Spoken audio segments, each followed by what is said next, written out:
Well, it's Chris Rubio again, and I'm wading into a subject that is really, not controversial, not very serious at all. No, it's abortion, and I'm going to talk about it. Um, but I should say that I'm not going to be talking about for or against abortion. Uh, that's that I'm not going to wade into. But I am going to talk about what seems to be, I don't know, to my mind, for what it's worth, and no one has to listen to me. But it seems like people are shouting past each other uh, in this debate. Both sides are assuming things about the opposite side that are simply not what the opposite side is saying. This is a prime example of what would be called the straw man fallacy or a straw man argument. Let me read you a definition. The straw man fallacy is substituting a person's actual position or argument with a distorted, exaggerated, or misrepresented version of the position of the argument. As far as I can see, this is exactly what's been happening in this abortion question. Now, we all know Roe versus Wade was overturned, and this question of the legality of abortion has been thrown back to the states. And some states are vigorously outlawing things, and other states are vigorously protecting the right to abortion. So that sounds like it's good for democracy. This discussion, we have to really see where we're at with this. But I just want to clear up, as far as I can see, the misrepresentations, the straw man fallacies that are going around. Now, got left and right.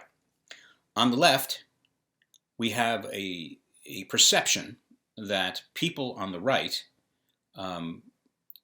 consider women to be second-class citizens and think that women should not have control over their own bodies and believe that the government has the right to get between a woman and her doctor. That's what they're saying. That's what people I know, family members on the left, are saying.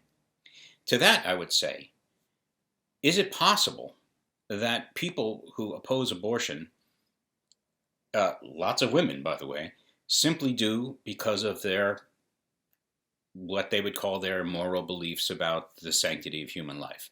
That for them, for people on the right, they consider the fetus growing inside a woman to be a person independent of the woman with their own rights, meaning that the mother no more has the right to extinguish that life than they would have the right to shoot her own kid. It's just wrong. Life begins at conception, and to end that, they are morally absolutely opposed to that. That's what people on the right believe. I know people on the right, and that's what they believe. They have a moral problem with abortion. They don't hate women or consider them second-class citizens. The straw man fallacy is believing that people on the right think that way when they really just vehemently oppose abortion on moral grounds, they would say. Now, for people on the right who are looking at people on the left, there are people on the left who agree with that women should have the right to have an abortion if they want to.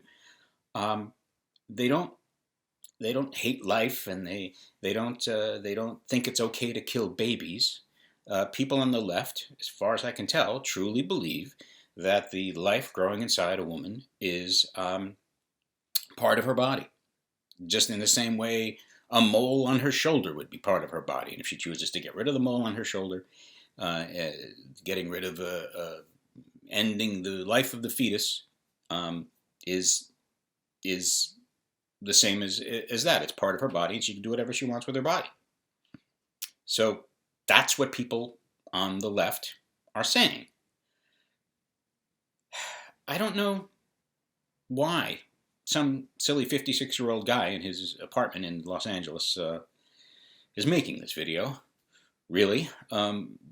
Mostly it's just to try to, at least, if we're going to argue about this subject, that we argue in good faith that we argue I believe life begins at conception. No, I believe it's part of the mother and she can do whatever she wants. Like, at least argue on what people actually are saying on either side of the issue and not past each other with these fallacies. To me, I don't know. It makes sense. If you'd like to comment on what I've said here, please do. It does help the channel grow.